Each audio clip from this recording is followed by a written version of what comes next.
성경 봉독을 하겠습니다. 구약 성경 1042페이지 이사야서 61장 1절과 2절의 말씀을 다 같이 봉독하도록 하겠습니다.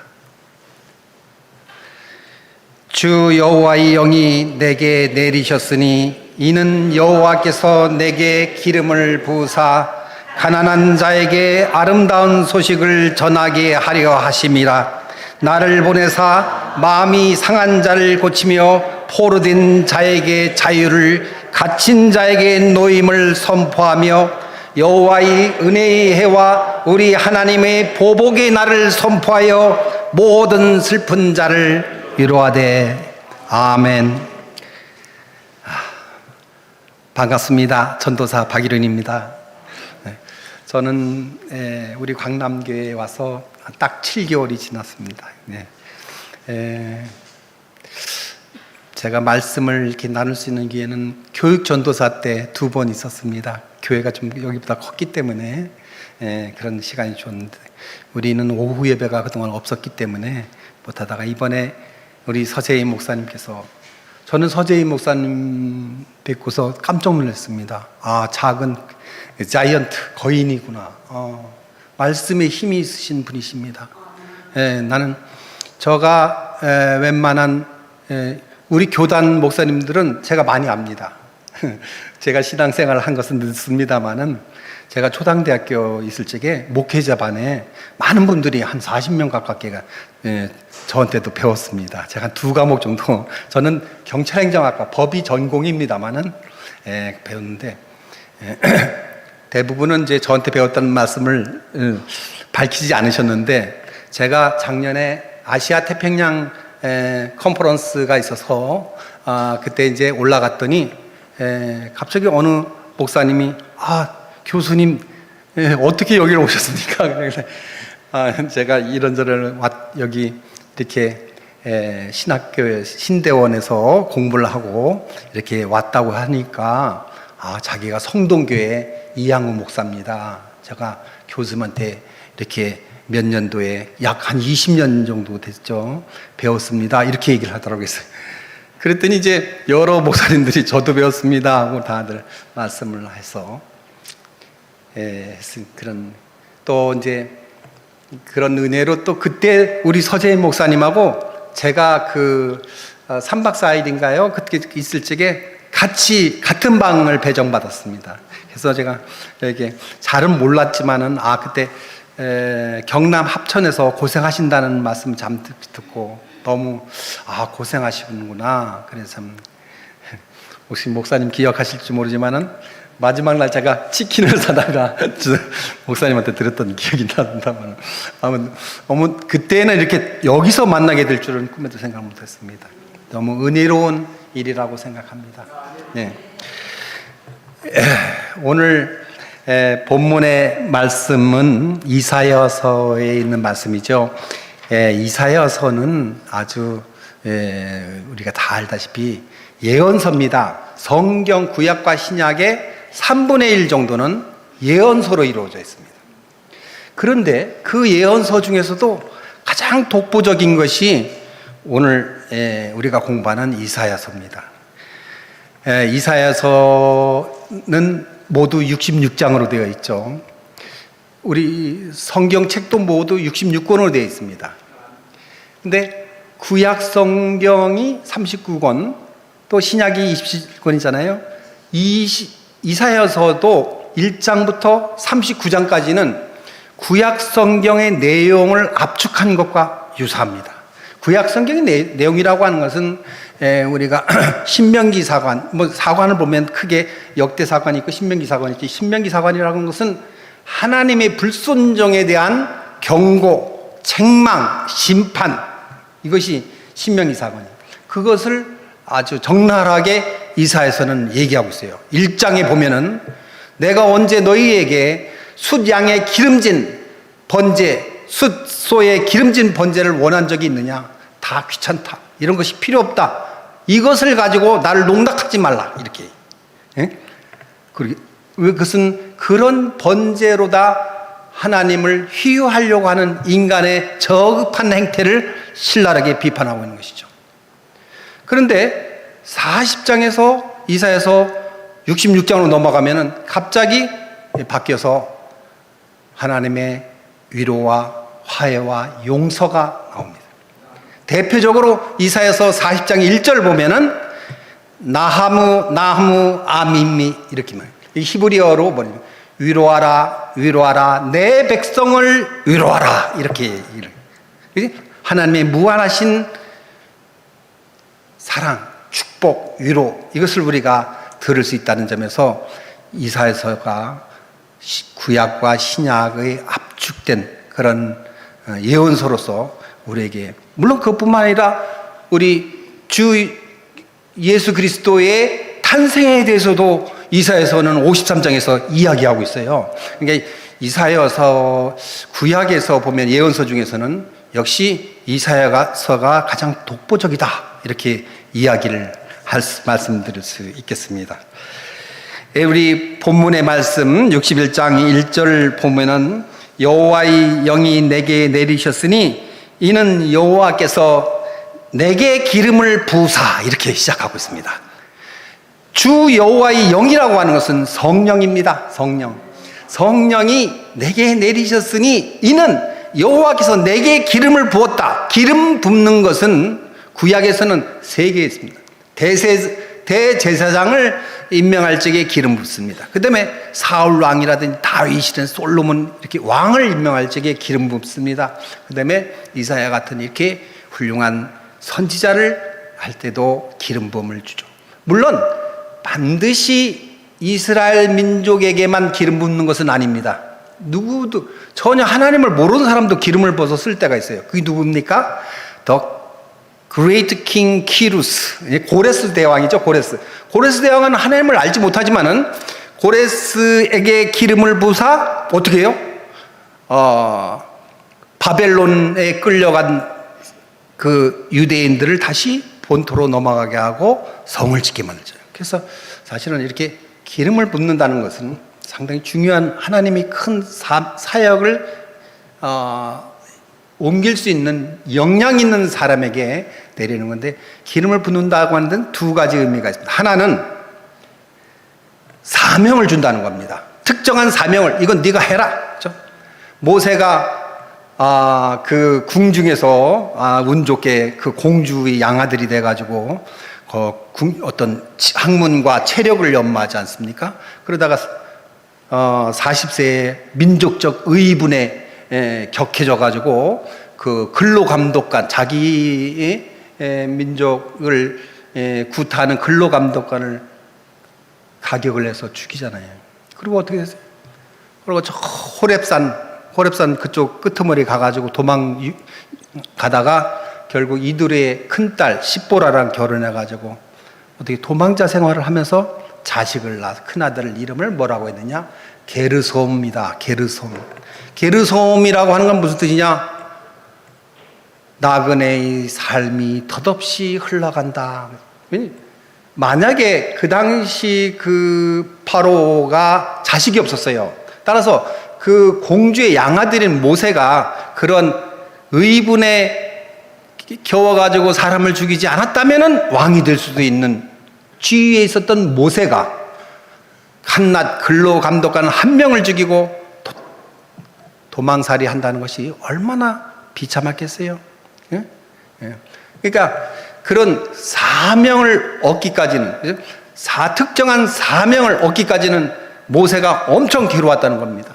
근데 기름을 부을 때는 사명만 주는 것이 아니라 그 사명을 실행에 옮길 능력을 주신다는 겁니다. 예. 만약에 우리가 사명이 없는 능력이라고 해서는 이것은 아무것도 허송세월을 하게 되죠. 또 능력이 없는 사명이라고 하는 것은 한낱 공연불에 불과합니다. 그렇기 때문에 반드시 하나님께서 성령께서 기름 부음을 하실 때에는 특정한 사명과 그 사명을 수행할 수 있는 능력을 같이 주신다는 것을 우리가 잊지 말아야 되겠습니다. 우리 강남 장로교회 성도 여러분께서도 모쪼록 새해는 성령님으로부터 각자에 어울리는 사명을 받으시고 또 그 사명을 수행할 수 있는 능력까지 받아 챙기는 멋진 한 해가 되시기를 주님의 이름으로 기도드립니다. 다음으로는 가난한 사람에게 저를 보내사 가난한 사람에게 아름다운 소식을 전하게 하려 하심이라 이렇게 되고 있어요. 성령을 부어서 무엇에 쓰려고 기름을 부었느냐? 가난한 자에게 아름다운 소식을 전하는 거데. 아니 성령이 내게 성령이 막 내렸다고 해가지고 라스베가스 가가지고 무슨 이렇게 슬롯 머신을 해가지고 돈을 따려고 하고 그것은 성령이 아니에요. 그 엉터리 그런 사람이 있었어요, 그죠? 어디 저기 전남 무안군에. 근데 성령이 내게 오셔서 기름을 부었다면 그 첫째 사명은 뭐냐? 가난한 자에게 보낸다는 거예요. 가난한 자에게. 부자에게 안 보냅니다. 어디 저는 이제 교수 생활을 25년 했어요. 대학 강사를 5년 했어요. 모두 30년 했습니다. 근데 보면은 그 목사님들이 잘 나가는 사람들, 국회의원, 시장, 군수 이런 사람들한테 구신된 사람들 있어요. 그죠? 어리석은 사람들이에요. 이 기름 부음을 받으면은 가난한 사람한테 가는 거예요. 가난한 사람들한테 무엇을 하러 가는 거겠습니까? 우리 그 다음 보면은 뭐예요? 마음 상한 자를 고치고, 그죠? 포로된 자에게 자유를, 그죠? 갇힌 자에게 노임을 선포하며. 가난한 사람들 중에서도 대표적으로 가난한 사람들이에요. 우리 성경은, 여호와 하나님은 가난한 사람이 제일 관심이 있는 거예요. 잘나고 이렇게 잘 나가는 사람들은 별로 관심이 없습니다. 우리가 가난한 사람들의 관심은 우리 하나님뿐만 아니라 사상사적으로 보면은 공산주의가 하나 있어요. 공산주의, 그죠? 공산주의를 그 씨를 뿌린 사람이 칼 마르크스하고 프리드리 엥겔스라고 하는 두 사람이 그 공산주의 사상을 불태웠죠. 그래가지고 나중에 물론 레닌 이렇게 스탈린 이어집니다만은, 근데 이 사람들이 칼 마르크스하고 엥겔스가 공산당 선언을 하는데 그때 뭐라고 말을 하냐면은 프롤레타리아라고 하는 것은 무산계급이에요. have not class. 아무것도 없는 사람들이죠. 우리가 노동자, 농민. 이 사람들은 이제 잃을 것이 없다. 여러분들이 봉기에서 일어서면은 여러분들을 억압하는 쇠사슬, 그걸 끊어버릴 수 있다. 그러므로 만국의 노동자여 단결하라. 이렇게 주장하는 것이 공산당 선언입니다. 공산당 선언에서 우리가 부르주아, 유산계급이라고 하죠. 그 사람들이 말하는 부르주아는 have class, 땅을 갖고 있는 지주, 그 다음에 공장, 기계, 설비를 갖고 있는 자본가. 이 자본가들을 무산계급인 프롤레타리아가 폭력적 방법이라는 것은 뭐예요? 증오와 물리적 투쟁, 이거죠. 방법으로 무산계급을 해방시키자. 물론 그것도 좋은 방법일 수 있어요. 과연 그들이 그렇게 살았습니까? 우리가 스탈린 공산당을 생각해보세요. 스탈린 공산당 이미 폭망했습니다. 또 북한의 공산당, 중국의 공산당, 그 인민들이 잘 살고 있습니까? 인민들은 잘 살지 못합니다. 그들 공산당 간부들을 위해서 독재가 이어지고 있고, 일반 대중은 뭐예요? 압제에 시달리고 있어요. 그들이 사실은 잘 사는 사람 없고 못 사는 사람 없고 평등하자고 했는데, 평등은 평등해졌어요. 어떻게 평등해졌나? 아예 굶주리는 것으로 평등해져 버렸습니다.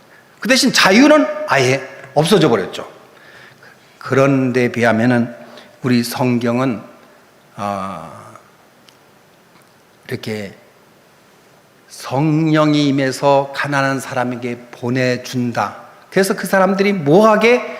마음이 상한 자를 고치고 포로된 자에게 자유를 주고 갇힌 자에게 노임을 선포할 수 있도록 한다. 마음이 상한 사람이 얼마나 많습니까? 정말. 예? 요즘은 현대 사회는 전부 다 스트레스로 오는 사회.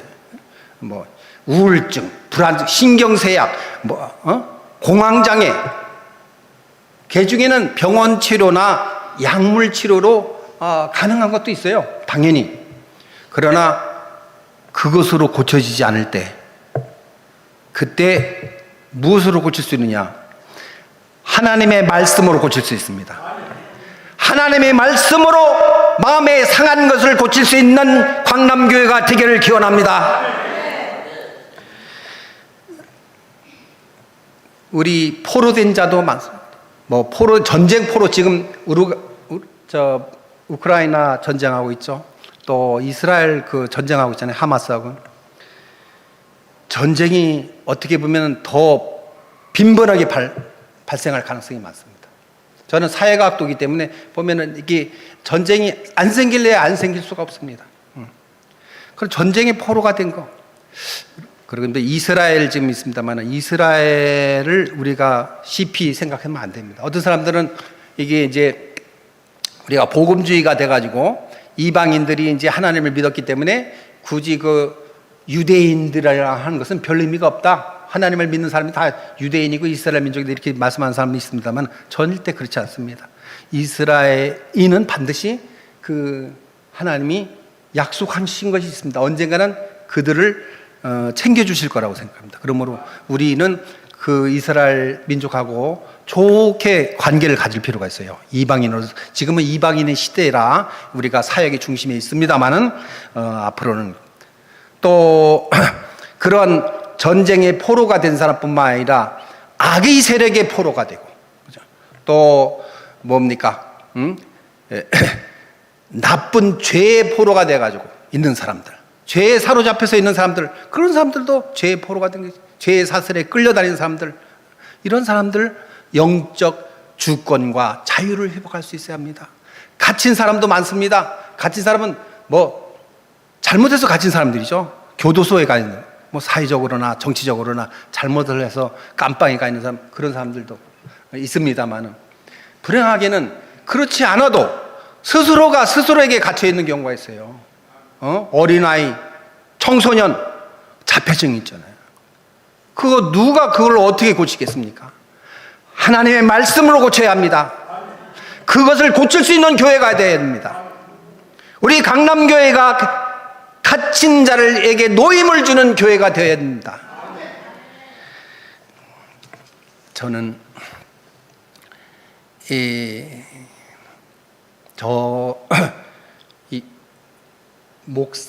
제가 이제 교수를 이제 퇴직을 하고서 내가 신대원에 가서 난 목사를 하겠다고 하니까 우리 집사람이 기절을 하려고 그래요. 기절. 그래서 당신 뭐 때문에 하려냐?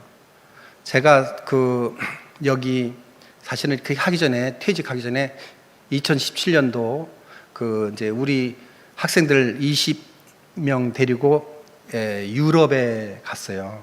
유럽에 연수. 그 학생들 이제 무료로 연수를 학교에서. 근데 제가 베드로 성당을 갔습니다. 애들 데리고.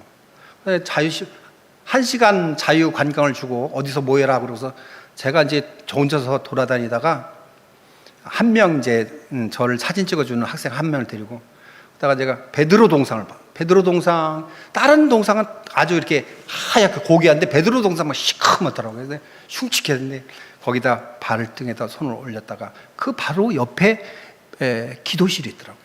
기도실로 그냥 아무 생각 없이 들어가서 있는데, 나가 무슨 기도를 할까?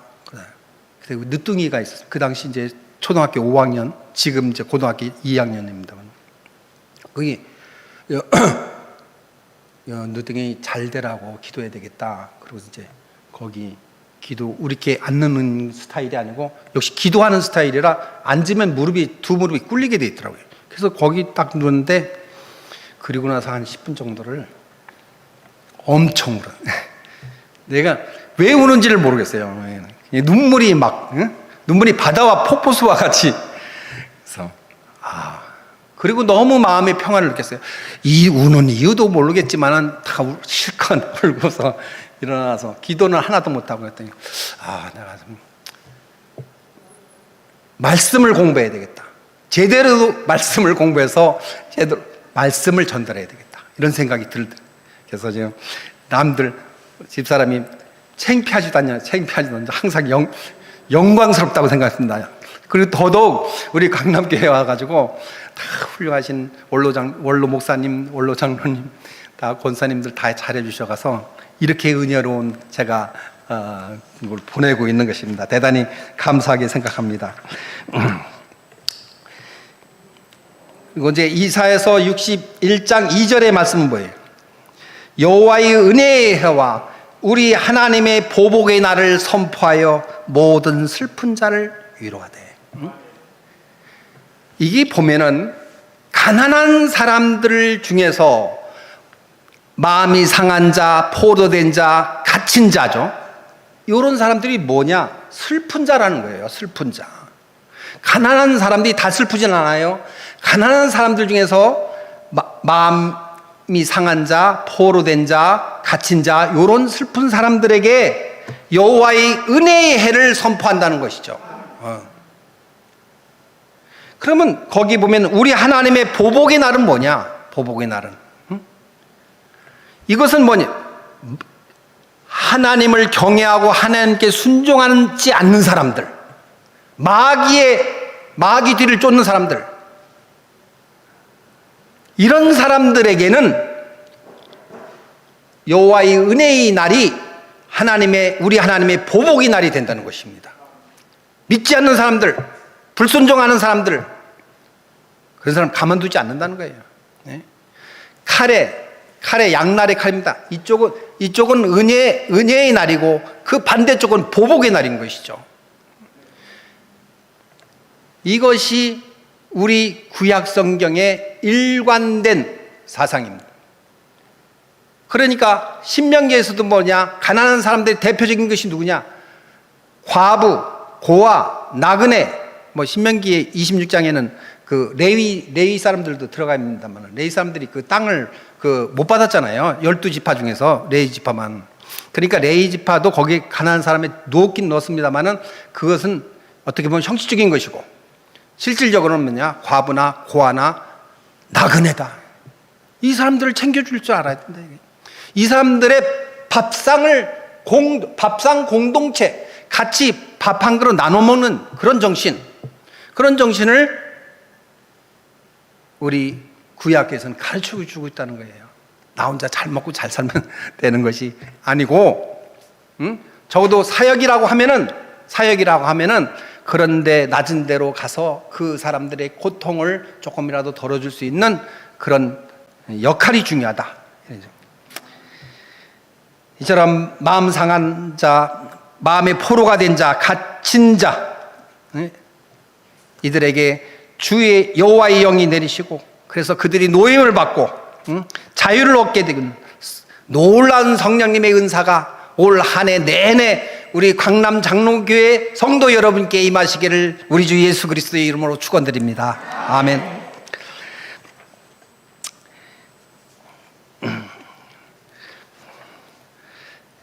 그러면은 이 이사야서 61장 1절 2절 말씀이 은혜의 해라는 것이 어디서 왔느냐, 이런 것을 우리가 생각하는데, 그 전에 우리가 읽은 이사야서 61장 1절 2절의 말씀은 사실 누구 때문에 유명해졌냐면은 예수님 덕분에 유명해졌습니다. 예수님 덕분에. 예수님이 누가복음 4장 16절에 그 사탄에게 광야에서 시험을 받고 갈릴리로 가셔서 갈릴리 나사렛 고향으로 가셨잖아요. 고향에 있어서 안식일이 되니까 항상 하던 것처럼 회당에 들어가셨다. 회당을 시나고그라고 합니다. 물론 우리가 예루살렘 성전에서 우리가 예배를 드리겠습니다만은 각 작은 마을에서는 회당에서 저기를 하는 것이죠. 근데 거기 이제 자기 고향이고 하시니까 또 늘상 하는 것처럼, 우리 16절에 보면 늘상 있었던 것처럼 가서 회당에 들어가시니까 바깥에서 이제 유명 인사가 되셨기 때문에 예수님 오셔서 한 말씀 하시죠. 이렇게 거기서 이제 옛날엔 파피루스에다가 성경 말씀을 적었잖아요. 그러니까 그걸 펴서 들어서 읽어본 것이 바로 이사야서 61장 1절과 2절 말씀인 것이죠. 그래서 여호와의 영이 성령이 내게 내리셨으니 이는 나를 보내사 가난한 사람들에게 아름다운 소식을 전하게 하려 합니다. 마음 상한 자를 고치고 포로된 자에게 자유를 주고 갇힌 자에게 노임을 선포하여 주 여호와의 은혜의 날을 공포하러 왔도다, 이렇게 말씀을 하신 거죠. 그죠? 4장 18절 19절에 그러면서 자리에 앉으셔가지고 21절에 뭐라고 말씀하느냐? 오늘 여러분에게 은혜의 날 공포한 것이 이제 응하였다, 이루어졌다. 내가 바로 이러한 사명 때문에 이 땅에 왔노라, 이렇게 이야기를 합니다. 그랬더니 거기 동네 사람들 어떻게 했어요? 웅성웅성거리는 거예요. 갑자기 쟤가 무슨 요셉의 아들 아냐? 쟤 목수 아들 아냐? 근데 뭐 지가 뭐라고 이렇게 주 여호와의 은혜의 날을 선포해, 이렇게 나온 거예요. 참 안타깝죠. 그래서 우리가 나단이 뭐랬어요? 갈릴리 같은 곳에 무슨 선한 것이 나겠느냐, 그런 말을 하잖아요. 그죠? 보통 이제 사마리아는 우리가 남부로 나눌 때 이스라엘의 수도입니다. 수도이기도 해요. 그러니까 근데 갈릴리는 그보다 더 북쪽에 있잖아요. 헬몬산 밑에 있으니까, 어떻게 보면. 근데 거기에 몇 가구나, 나사렛 마을에 몇 가구나 있었겠어요? 학자들에 의하면 한 150가구도 안 됐을 것이다. 그런데 거기서 예수님이 내가 주 여호와의 은혜의 해를 선포하러 왔다고 하니까 반발하는 거예요. 그래서 어떡하냐? 동네 밖으로 내밀고 낭떠러지까지 끌고 가서 밀쳐버리려고. 도망가셔 피신하셨죠. 상당히 안타까운 이 얘기입니다.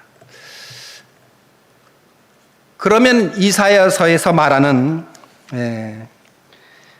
은혜의 해, 이 말씀이 이사야 선지자가 어떻게 만들어낸 단어냐, 이거 한번 살펴볼 필요가 있습니다. 우리 레위기 25장 8절에서 12절의 말씀을 한번 같이 읽어보겠습니다. 혹시 되시면은 레위기 8장에서 12절의 말씀을 같이 봉독하도록 하겠습니다. 너는 7 안식년을 계수할지니 이는 7년이 7번인즉 안식년 7번 동안 곧 49년이라. 7째 달 열흘날은 속죄일이니 너는 뿔라팔 소리를 내되 전국에서 뿔라팔을 크게 불지며 너는 50년째 해를 거룩하게 하여 그 땅에 있는 모든 주민을 위하여 자유를 공포하라. 이에는 너희에게 희년이니 너희는 각각 자기 소유지로 돌아가며 각각 자기 가족에게로 돌아갈지며 그 50년째 해는 너희 희년이니 너희는 파종하지 말며 스스로 난 것을 거두지 말며 가꾸지 아니한 것을 포도를 거두지 말라. 이는 희년이니 너희에게 거룩함이니라. 너희는 밭의 소출을 먹으리라. 상당히 좀 말씀이 길어서 좀 언뜻, 여기 사실 시간이 필요로 한데 다 하는 설명을 못해도 아주 대단히, 특히 10절 제가 한번 읽겠습니다. 10절에 너희는 50년째 해를 거룩하게 하여 그 땅에 있는 모든 주민을 위하여 자유를 공포하라. 하나님은 이 땅의 백성이 자유롭기를 원합니다. 여러분, 중국에 가면 자유롭습니까? 지금 지하교회들이 많죠. 교회도 못 믿어서 지하로 북한엔 당연히 이웃 동네도 못 갑니다. 근데도 공산주의 좋다고 추종하는 사람들이 많습니다. 저희 부모님이 피난민이어서가 아니라 저는 정말로 내가 이 공산주의 좋다는 사람들은 다 보냈으면 좋겠습니다. 다 보내서 실컷 거기 믿고 와라. 응? 왜 하나님은 적어도 매년은 자유를 선포 못해도, 그죠? 인간사가 매년을 자유를 선포할 수가 없어요. 50년째 그 한 해만이라도 자유를 선포하라. 근데 50년을 어떻게 계산하느냐? 7 안식년을 안식년 하나, 둘, 셋, 넷, 7. 안식년이라는 것은 토지의 안식을 말합니다. 토지 안식은 6년을 경작하고 1년은 휴경을 하는 거예요. 휴경을. 응? 이스라엘에서는 1년을, 그러니까 농약, 비료 같은 게 없지 않습니까? 그러니까 6년간 농사하고 그 다음 해는 휴경을 해서 땅이 기름지도록 땅의 지력을 복돋아 주는 것이죠. 이것이 토지의 안식년이에요. 이 나중에 이제 자서 대학교 같은 데는 교수님들이 안식제도가 있잖아요. 7년에 한 번씩. 그리고 저 미국의 교회, 아주 큰 대형 교회에는 목사님들도 7년에 한 번씩 안식년을 갖습니다. 왜냐면 목사님들이 엄청 힘든 거예요. 새벽교회, 저도 이제 저쪽 그 교육전도사 할 적에 새벽교회를 한번 나가 보니까 무안에서 목포를 나가는데 5시잖아요. 그러니까 제가 집에서 나갈 적에는 그래도 30분 전에 가야 되니까 3시, 늦어도 3시 40분에는 나갔어요. 그러면 가서 새벽 기도하고 일을 보려면 일을 못 보겠더라고요. 야, 우리나라처럼 이렇게 목사님 부지런한 목사가 없어요. 다른 나라에서는 새벽 기도 자체가 없습니다. 평양의 길선주 장로가 새벽 기도를 부흥을 시켜가지고 우리가 이렇게 하고 있죠. 우리 예수님도 새벽 기도를 하셨습니다만은 그렇게 세계사적으로 보면은 이렇게 새벽 기도를 열심히 하는, 그러게 또 그것만 합니까? 수요 예배죠. 금요 철야 예배하죠. 그러면 목사님이 이걸 말씀을 연구하려면요 시간이 필요합니다. 뇌가 이렇게 릴락스해져 가지고 이렇게 많은 것을 받아들일 수 있어야 좋은 말씀, 그 성령도 임하지 다람쥐 쳇바퀴식으로 막 돌면은 말씀이 임할 틈이 없어요. 물론 우리 원로 목사님처럼 능력이 탁월하신 분은 그렇게도 합니다만은 보통 일반적으로는 그래서 이제 미국 같은 경우는 1년에 2달씩, 그죠? 전반기 한 달, 후반기 한 달 이렇게 쉬는 데도 있습니다만, 이게 안식년이 7년이기 때문에 7, 7이 49, 7번을 계수하니까 49년, 그때 7월 10일 날 어떻게 됩니까? 그날이 속죄일이다. 매년 7월 10일 날은 속죄일이에요. 근데 이 7월 10일은 우리나라 달력이 7월 10일이 아니고 이 세상에는 달력이 3가지가 있습니다. 태양력, 음력, 그 다음에 유대력, 유대인의 달력, 그죠? 그 6월절을 기준으로 해서 새해를 만들죠, 걔네들은. 그러니까 그 유대인들은 한 3월 초 정도가 새해에 해당. 우리나라 새해가 1월 1일이 걔네들 유대력으로는 3월 초 정도 됩니다. 그걸로 7월 10일 날이 뭐냐? 속죄일이다. 매년 속죄일이에요. 속죄일은 어떻게 레이기에 어떻게 되냐? 모두 스스로 괴롭히는 날이다. 이렇게 돼 있어요. 우리는 그거를 뭐라고 하냐면 금식이라고 해요. 금식은 스스로 괴롭힌다는 거예요. 자기 안 먹는 것은 힘든 일이죠. 사실 어떤 분들 보면은 10일 금식하고 이렇게 하는 사람도 금식하다 돌아가시는 분들도 있잖아요. 근데 금식 상당히 어려운 겁니다. 근데 그렇게 이스라엘은 매년 7월 10일이 그네들 달력으로 속죄일이고 금식하는 날인데, 이 77이 49년 내놓은 해의 7월 10일은 대속죄일이에요.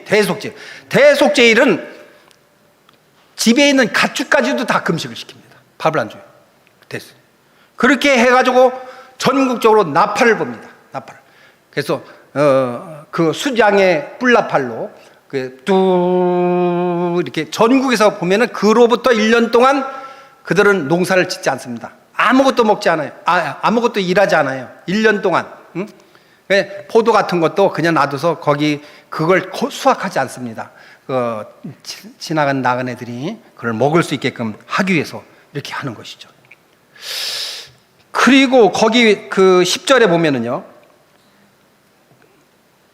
이 해는 너희에게 희년이니 너희는 각각 자기의 소유지로 돌아가며 각각 자기의 가족에게로 돌아갈지라. 이게 무슨 소리인지 사실은 제가 결론만 얘기하면 뭐냐면은 이스라엘에서는 땅 거래를 못하게 했어요. 땅 거래. 땅은 우리 레위기 25장 23절에 토지는 여호와의 것이니 너희는 매매하지 말라. 너희는 다만 나와 더불어 동행하는 자여 거류민에 지나지 않는다. 이렇게 말하고 있어요. 그러니까 우리가 12지파에게 레위 지파 빼놓고 땅을 배분했잖아요. 그 배분한 것은 그 지파에게 영원히 속하는 겁니다. 소유권이 아니라 경작권이.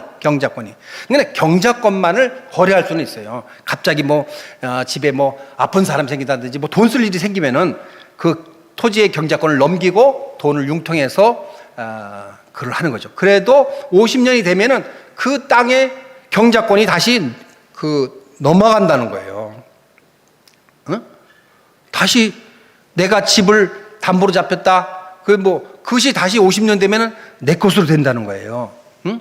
좀 더 아주 독특한 거죠. 저는 이제 민법이 전공입니다만, 법학적인 방식으로 보면 이해는 되지 않지만 대단히 어떻게 보면 참신한 발상인 거예요. 아예 뭐냐면은 평등을 이루고는 50년에 한 번씩은 다 부자도 가난한 자도 얻게 만드는 것이죠.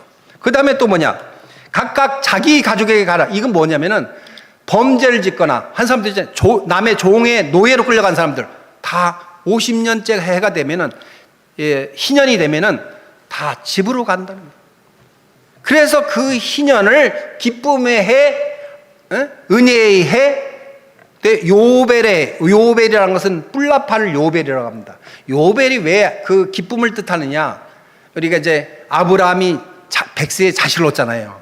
근데 하나님 어떻게 합니까? 너희 사랑하는 아들을 바쳐라. 너희 그냥 아들을 바치라 이게 아니라 너의 사랑하는 아들을 바쳐라. 그렇게 탁 꼬집어서 얘기를 했을 때는 이놈이 아들을 더 사랑하는지 나를 더 사랑하는지, 하나님은 어떻게 보면 그렇게 하나님한테 시련이 오면은 무조건 순종하는 게 좋습니다. 그 세상에 시련이 오면은 회개하면 됩니다. 하나님한테 시련이 오면 이제 아브라함이 가가지고 그 어린 아들 새벽에 끌고 가니까 이삭이 아버지 뗄나무도 있고 칼도 있는데 번제물은 어디 있습니까? 아브라함이 참 무던한 사람이죠. 야, 모리아산에 가면은 하나님이 준비해 주신단다. 얼마나 그 가슴이 미어지겠어요. 그래가지고 어떻게 번제물 들려면 손을 대야 되잖아요. 손을 대려고 하니까 그때 천사의 목소리가 들어요.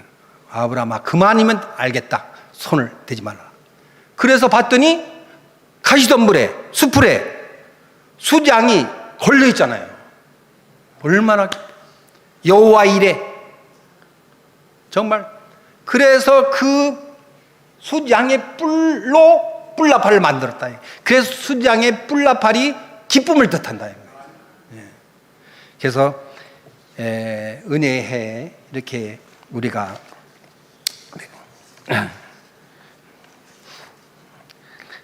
다시 말해서 우리가 레위기라고 사실은 말을 합니다만 레위기는 그 원래 그 히브리어 책명으로는 와이크라라고 합니다. 와이크라. 그러니까 우리가 모세한테 출애굽 명령을 해가지고 홍해를 가로질러서 우리가 그 가나안 땅, 모세는 결국 못 넘어갔잖아요. 그죠? 왜 못 넘어갔어요? 그 하나님 말루다만 물 나와라 그러라고 했더니 건방지게 그 바위를 두들겼잖아요. 바위를 2번 때린 죄로 모세는 요단강을 건너지 못했습니다. 어쩌면 그 바위는 우리 예수님일 수도 있어요. 그래서 그러지만은 그때 뭐냐면 출애굽을 하고 나서 와이크라, 하나님이 그를 부르셨다 이거예요. 그래가지고 계속 레위기를 보면 그가 부르셨다 이렇게 나오잖아요. 근데 그것을 레위기 한 지파의 이름으로 책명을 바꾸니까 헬라어 성경에서는 조금 내용이 좀 의미가 희석되는 면이 없지 않아 있습니다만, 여하튼 간에 우리 희년의 해, 기쁨의 해, 요벨의 해가 되면 어떻게 되냐? 모든 공동체의 자유가 회복된다는 겁니다. 토지의 경작권이 원 경작자에게 넘어가고 모든 사람의 신분이 자유로워지고 다른 사람의 종으로 팔려갔거나 범죄로 감옥에 들어간 자도 자유를 얻어 마침내 모두 자기 집으로 돌아가겠는. 그러므로 모든 사람은 은혜의 희년 한 해 동안 완전한 자유권적 기본권을 누리게 됩니다. 이뿐만 아니라 경제적으로 어려움을 겪고 양도한 토지의 경제권도 다시 회수하게 되고, 만약 여전히 경제적 어려움이 있다면 희년이 지난 다음에 다시 경제권을 양도해가지고 현실적인 어려움을 해결할 수 있습니다. 토지를 영구하게 팔지 못하게 하는 것은 토지는 다 하나님의 것이기 때문입니다. 우리 사도 바울이 1차 여행, 2차 여행 해가지고 다 이렇게 선교를 했는데 어느 날 싹 뒤집어졌죠. 어느 날 뭘로 뒤집어졌습니까? 무슬림이 돼버렸잖아요, 그 사람들이. 왜 그랬어요? 그 이스라엘 민족이 돈에, 땅에 눈이 멀어가지고 이거 뭐예요? 지주를 지네들이 했잖아요. 그러니까 무하메드가 뭐야? 땅은 알라의 것이다. 25장, 레위기 25장 23절에 나와 있는데, 소작인들이여 분기탱천에서 일어나서 지금 짓는 그 땅을 여러분의 소유로 해라, 이러잖아요. 그러니까 다 일어나가지고 하루아침에 다 이슬람. 지금도 이슬람 사람 엄청 무섭습니다. 우리나라에도 이슬람들 많이 들어와 있잖아요. 기독교인이 정신 차리지 않으면, 크리스찬이 정신 차리지 않으면은 이게 언제, 거기는 또 일부 닫혀졌잖아요. 어떻게 우리도 막 넘어가고 있는데, 지금 영국에 보면요, 영국에 크리스찬보다도 이슬람 교도인들이 훨씬 많습니다. 정신을 우리가 차리지 않으면 큰일 납니다, 지금. 그래서 이 토지는 다 하나님의 것이라는 것에 대해서 우리가 다시 한번 경각심을 가지고 공부를 해볼 필요가 있다, 이렇게 생각합니다. 또 은혜의 해가 되면은 모든 빚진 사람은 그 빚들도 모두 탕감되어 모든 사람은 완전한 자유권과 완전한 평등권을 얻게 돼서, 그래서 명실상부한 희년은 은혜의 해가 된다, 이런 말씀이 되겠습니다. 정말로 이 모세가 살던 때를 우리가 생각해 보면 어떻게 되겠습니까? 약 한 1500년 정도 되겠습니까? 전에. 지금이 아니라 지금 이제 2000년이 또 지났으니까 3500년 정도 되겠죠. 그때에 이런 희년제도를 만들었다는 것은 대단한 사건이라고 생각합니다. 정말. 오늘날 사회복지 정책에 견주어봐도 손상이 하나도 없어요. 정말 탁월하고 훌륭한 사회보장적 기능을 갖고 있는 제도였다, 그렇게 생각합니다. 그리고 무려 2000여 년 전에 예수님이 이 땅에 은혜의 해를 선포하러 오셨다는 거, 그거 잊어서는 안 됩니다. 예수님이 이 땅에 오셔서 은혜를 선포하셨기 때문에 우리에게 영원한 자유, 영원한 평등이 허락되었다, 이거예요. 예수님이, 우리가 레위기의 표현에 의하면 기업 무르는 자라고 합니다. 기업 무르는 자. 터기자, 기업의 무슨 회사를 말하는 기업이 아니라 뭐냐면은 삶의 기본이 되는 재산, 그게 땅이죠. 그 기업을 우리가 어떤 사정으로 그 기업을 뺏겼을 때 그걸 되찾아주는 역할을 한 것이 예수님입니다. 죄에 빠져서, 사탄에 빠져서, 마귀에 빠져서 우리가 온전한 자유권과 평등권을 얻지 못했을 때에 예수님이 스스로 십자가에 보혈로 매달리셔서 그 죄의 대가로 우리가 시뻘건 죄가 눈꽃보다도 더 하얗게 됐다는 것이죠. 그렇게 해서 됐다는 것을 우리가 잊지 말아야겠습니다. 아무튼 간에 갑진년 청룡의 새해 한 해 동안 우리 강남 장로교회 성도님들을 모두 각별하시고 거룩하신 아버지 하나님의 은혜의 해가 임하시기를 굳게 믿어 확신하며 우리 주 예수 그리스도의 이름으로 간절히 바라고 나옵나이다. 기도하겠습니다. 사랑과 은혜로 가득하신 아버지 하나님, 감사합니다. 아직도 우리 이웃에는 고단한 삶을 사는 사람들이 아주 많습니다. 경제적으로 힘들고 어려운 사람들을 비롯해서 마음이 상한 사람들이 기하급수적으로 늘어나고 있습니다. 각종 스트레스, 우울증, 불면증, 신경쇠약, 공황장애 등 그 병명도 이루다 헤아릴 수 없습니다. 이들에게 아버지의 하나님의 긍휼하심을 베풀어 주사 그 곤궁한 삶에서 벗어날 수 있도록 허락하여 주시옵소서. 그리고 악한 세력의 포로가 되고 물질의 포로가 된 사람들, 마귀에 붙잡히고 죄에 매여 종노릇하는 사람들도 이 땅에 가득하옵니다. 바라옵건대 이들에게도 영적 주권과 자유를 회복시켜 주시옵소서. 우리는 오늘 거룩하신 아버지 하나님께 경외심과 순종하는 마음을 가진 사람이라면 비록 갇힌 사람일지라도 마침내 노임을 받는다는 사실을 깨달았습니다. 우리 중에도 상한 마음, 포로가 된 마음, 갇힌 마음을 지닌 사람이 있다면 성령님께서 임재해 주셔서 노임의 은사를 받아 진정한 자유를 얻을 수 있도록 축복하여 주시옵소서. 값진 새해는 모쪼록 은혜의 해를 베풀어 광남 장로교회 성도님들 모두에게 가정에서나 직장에서 완전한 자유와 완전한 평등이 이루어져서 신분이 좀 더 고귀해지고 경제적인 여유름이 증진되는 멋진 한 해가 될 수 있도록 축복하여 주시옵기를 살아계신 우리 주 예수 그리스도의 이름으로 간절히 기도드립니다.